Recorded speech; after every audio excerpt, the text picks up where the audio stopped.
Le Cirque du Soleil annonçait la semaine dernière qu'il est en train de préparer un spectacle hommage à Daniel Bélanger qui sera présenté cet été à Trois-Rivières. Laurence, tu as vu une excellente nouvelle, d'autant plus que Daniel Bélanger présente, selon toi, dans son œuvre, une véritable quête de sens.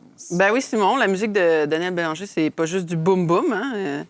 Les paroles comportent souvent une grande poésie et parfois une réflexion profonde sur l'existence humaine. Mais Simon, sa quête de sens, elle se voit plus particulièrement dans une œuvre moins connue du grand public. Là, c'est son recueil de poésie Poids lourd, qu'il a sorti en 2022. Alors, pourquoi ce titre, Poids lourd? Je sais pas, il faisait du camionnage au moment qu'il a rédigé, peut-être? Oui, il s'entraînait pour son spectacle du Cirque du Soleil. Déjà en avance. Bien, il y a quelque chose de ça, là, plus du camion, je parle. C'est-à-dire que le poids lourd, c'est effectivement une référence au gros camion, mais aussi, il y a un jeu de mots là, au poids de l'existence humaine. Hein. L'existence humaine, souvent lourde à porter, là, difficile. Hein. Je ne sais pas s'il y en a qui se sentent comme ça, là, le poids. Enfin, bref. Pourquoi tu me regardes comme ça? OK. Alors, tout le recueil s'inspire d'une image restée à jamais gravée dans la tête de Daniel Bélanger. Là, ça l'a vraiment frappé. C'est un convoi sur l'autoroute qui transporte des porcs vers l'abattoir. C'est d'ailleurs l'image de couverture du recueil.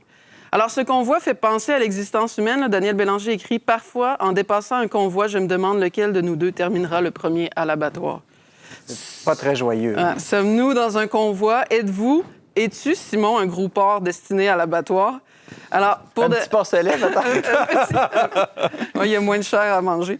Alors, pour Daniel Bélanger, la mort est inéluctable et il faut y songer sérieusement. Alors, de même qu'on va, manger les porcs, de même, nous serons le projet des asticots. C'est quelque chose de réaliste. Oui, il y a au moins ça. Et est-ce qu'il y a quelque chose après la mort? Daniel Bélanger ne le croit pas. Hein? Il écrit envier ceux qui ont la foi. Les athées, écrit-il, comme lui, ont la mort dans la gorge. Sa réflexion, je trouve, Simon, a le mérite de poser les bonnes questions. La vie a-t-elle un sens si tout s'arrête à la mort, si on est destiné à être le projet des asticots? Et la vie a-t-elle un sens si aucun Dieu, aucune intelligence ne l'ordonne au départ? Alors, Daniel Bélanger semble pencher pour non. C'est-à-dire que pour lui, là, ce qui se dégage de son recueil de poésie, c'est que la nature même de la réalité, la vie humaine, en elle-même, serait absurde. Tout son recueil parle du paradoxe de l'existence, de l'irrésistible incohérence. Les poèmes alternent entre la banalité du quotidien, mais cette image de la mort imminente, là, il dit « on va tous frapper le même mur ». La réalité serait ni bonne ni mauvaise en elle-même aussi. Il écrit qu'elle est neutre. Donc dépourvu de sens objectif. Alors, ça donne vraiment une impression de vie absurde, mais ce serait quoi l'absurde? Je ne sais pas si vous connaissez l'étymologie de absurde en latin. Ça ne me revient pas. Enseigne-nous, Laurence. Avec plaisir, Simon. Alors, c'est plus plaisant pour Laurence que je pensais que ça voulait dire absence de sens. Mais... On parlait au sourd? Non, c'est absurdus en latin, ça voulait dire dissonance, là, comme une dissonance musicale. Là, quand, Daniel Bélanger s'y reconnaîtrait plus que moi, là, qui n'est pas comme la musique contemporaine, un peu. Oui, c'est ça. Alors, les notes ne vont pas ensemble, là, ça crée un mauvais accord. Et une dissonance existentielle, ce serait quoi? Alors, ce serait pas tant le fait que la vie n'a pas de sens qu'une opposition entre l'absence de sens et nos désirs les plus profonds. Là. Comme une dissonance entre ce que je porte à l'intérieur de moi, ce que je veux, et ce que la réalité me présente.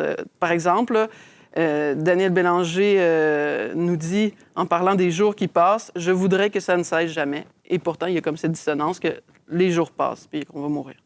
C'est presque le concept de dysphorie de genre, mais appliqué à notre besoin de sens pour vivre. Dysphorie d'existence. On pourrait appeler ça comme ça. Bravo, Simon. Alors, est-ce que je suranalyse la poésie de Daniel Bélanger? Peut-être. Là, comme dirait Socrate, les poètes sont davantage possédés par le savoir qu'ils ne possèdent le savoir.